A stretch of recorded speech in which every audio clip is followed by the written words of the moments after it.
नमस्कार, विंध्या टाइम्स में आपका स्वागत है। विंध्य में कड़ाके की ठंड पड़ रही है और मध्य प्रदेश में 2023 में यानी इसी साल विधानसभा के चुनाव हैं। विधानसभा चुनाव के ठीक पहले मध्य प्रदेश में साल भर पहले कहा जाए एक पार्टी का गठन हुआ, वास्तविक भारत पार्टी। प्रशासनिक सेवा छोड़कर आईएएस ऑफिसर वरद मूर्ति मिश्रा राजनीति में आए।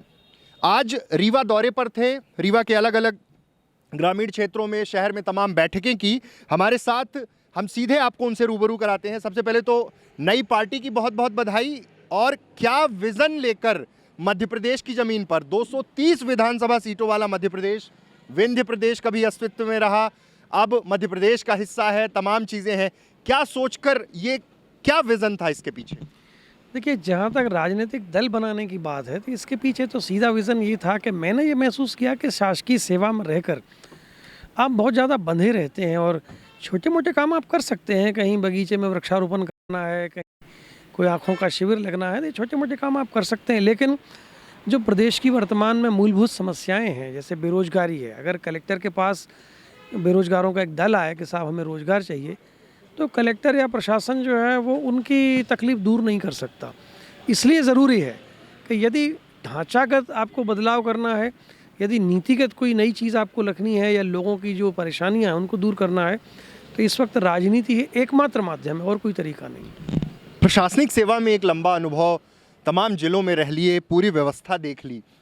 ये कसक जो मैं सुन रहा हूँ, जब आप राजनीति में आए तो वो एक पीड़ा जो महसूस कर ली ज़मीन से, उसके बाद यहाँ आए। लगता है कि इतना कम समय है और जिस तरह की मध्य प्रदेश की परिस्थितियाँ हैं, चौतरफा तमाम चीज़ों से घिरा हुआ है, तो उन चीज़ों को इतने कम समय में कर पाएंगे अपन?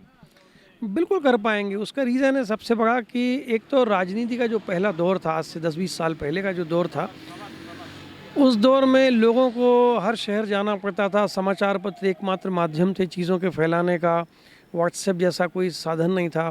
आज के समय में आपकी एक इन्फॉर्मेशन जो है वो मेरा ख्याल है 10 से 20 मिनट में पूरी दुनिया में घूमकर हो सकता है दोबारा आपके मोबाइल में आ जाए। दूसरी चीज़ कि मध्य प्रदेश की राजनीति में जनता इतनी निराश जो है सरकार से कभी नहीं हुई।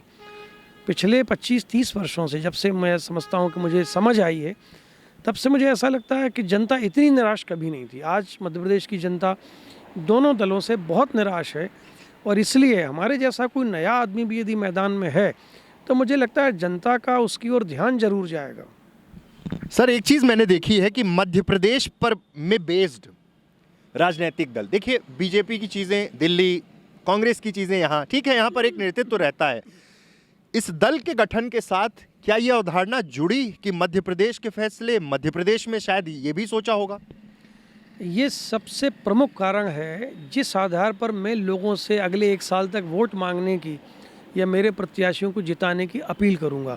जिन भी दलों की, मैं दोबारा कहूंगा कि जिन भी दलों की हाईकमान मध्य प्रदेश के बाहर रहेगी, वो हाईकमान यहाँ की बनी हुई सरकार को हर महीने का एक उनको पैसा भेजने का एक तरह का एक अनुबंध जैसा कर लेती हैं।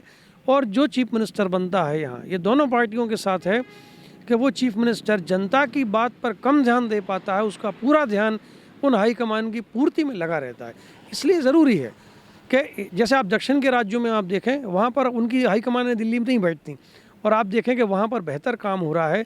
वहाँ का जो लीडर है वो वहीं उस पार्टी का भी लीडर है, सरकार का भी लीडर है, और उसकी पर दूसरे किसी प्रांत में प्राथमिकता नहीं है।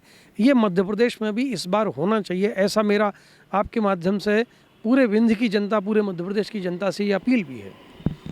आप विंध्य में हैं, विंध्य अपनी एक अलग किस्म की राजनीति के लिए हमेशा रहा है। सोशलिस्ट का गढ़ रहा, फिर आरएसएस ने अपना गढ़ बनाया, सब चीज़ें।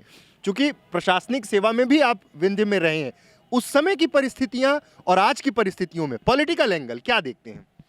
मुझे लगता है कि पहले जो लीडरशिप थी आज से 15-20 साल पहले, उनको फिर भी मैं आज के मुकाबले कहूँगा कि वो बहुत सेंसिबल लोग थे। मैं नाम लेना बहुत उचित नहीं होगा, लेकिन फिर भी कई बार जब मेरी यहाँ पोस्टिंग थी तो मुझे ऐसा मौका आया, और जब मैंने नेताओं को समझाई ये चीज़ कि नहीं, इसमें ये किसी भी एक मुद्दे में कोई दिक्कत है, तो उन्होंने बात को समझा, उन्होंने बुरा नहीं माना। लेकिन अब जो दौर, रीवा तो क्या पूरे मध्य प्रदेश में जो दौर है मुझे नहीं लगता कि कोई कलेक्टर निश्चिंत होकर रात में सो पाता है, क्योंकि उसको पता नहीं होता है कि सुबह होगी तो उसका ट्रांसफ़र हो जाएगा या उसे हटा दिया जाएगा। इतनी अनिश्चितता में ब्यूरोक्रेसी मध्य प्रदेश में पहली बार काम कर रही है।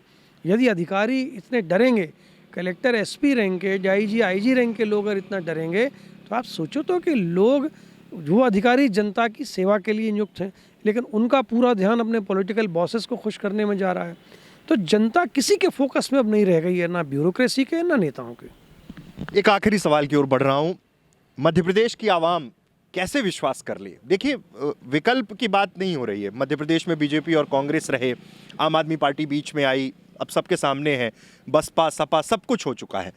विश्वास कैसे कर लें कि प्रशासनिक सेवा छोड़कर एक आईएएस वरद मूर्ति मिश्रा, वास्तविक भारत पार्टी मध्य प्रदेश में कैसे विश्वास जता पाएंगे? क्योंकि विश्वास बड़ी चीज़ है, क्योंकि जनता में अगर ये चीज़ रिवील हो गई तो जनता तो फिर आप जानते हैं कि फैसले किस तरह लेती है। आपका कहना बिल्कुल सही है। ये हमारे लिए भी चुनौती है कि इस एक साल में हम कितने लोगों तक पहुंचते हैं, कितने शहरों तक, कितने गांव तक हम पहुंच पाते हैं, और हम किस तरीके से अपनी बात रखते हैं। मैं आपको अपने पिछले 5-6 महीने का अनुभव बता रहा हूं कि लोगों ने मुझे बड़ा एक्सेप्ट किया। मैं जहां भी गया, रीवा तो मेरा परिचित अंचल है, लेकिन कई ऐसे इलाके हैं प्रदेश के जहाँ मेरी कभी पहले पोस्टिंग नहीं रही, लेकिन मुझे ये बात बताती हुई खुशी हो रही है कि लोग सच बात सुनना चाहते हैं। लोग बेबाकी से जब आप बात करते हैं तो लोग आपसे इम्प्रेस होते हैं, लोग आपसे जुड़ते हैं। आज मैं दावे से कह सकता हूं कि मेरे साथ प्रदेश के हज़ारों लोग जुड़े हुए हैं, और अपरिचित लोग भी, कोई मेरा इंटरव्यू देखकर, कोई मेरी बात सुनकर, कोई मेरी छोटी क्लिपिंग देखकर मुझे लोग फ़ोन करते हैं कि हमें आपके साथ जुड़ना है। विश्वास लंबे समय में बन पाता है, ये बात सच है, लेकिन जनता की विकलता इस समय जो है, जनता इतनी मजबूर, इतनी परेशान है, और दोनों दलों के लोगों को जनता देख चुकी है। तो मुझे ऐसा लगता है कि इस बार उनको मुझ पर विश्वास करने में बहुत आसानी होगी। प्रदेश का पारा जिस तरह से नीचे आया है, ठंड मतलब बढ़ी है, लेकिन सियासी पारा अपने उफान पर है। मेरे पीछे रीवा का टीआरएस कॉलेज, दरबार कॉलेज जो कभी रहा करता था, विंध्य प्रदेश की राजधानी रीवा रहा करती थी, और यहाँ पर वरद मूर्ति मिश्रा ने जो बात कही कि मध्य प्रदेश पर बेस्ड, मध्य प्रदेश की राजनीति, मध्य प्रदेश का फैसला मध्य प्रदेश से होना चाहिए, इसीलिए उन्होंने दल का गठन किया और अब 2023 विधानसभा चुनाव में पूरी ताकत के साथ लड़ने की तैयारी है। बहुत बहुत धन्यवाद।